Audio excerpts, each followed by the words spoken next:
Burada 4 tane kart var. Kartları bilirsən də yəni ki. Kartları tanıyırsan. 4 tane kart var. Kartlardan birini ters çevirmişim. Yani üçü aşağı bakır. Biri yukarı bakıyor. Çevirdiğim kart karoldür. Karol.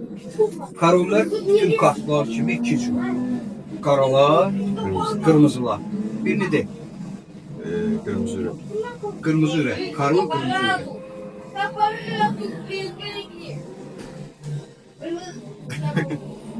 Bak sen seçimin var indi. 4 tane varyantın var. Sen karol kerpiç de deyə bilərdin. Düzdür. Evet. Bu kırmızı renk ümumiyyətlə başqa kalovda danır. Sen karol pika da deyə bilərdin. Karol xaç da deyə bilərdin ama heç bir alınmıyor.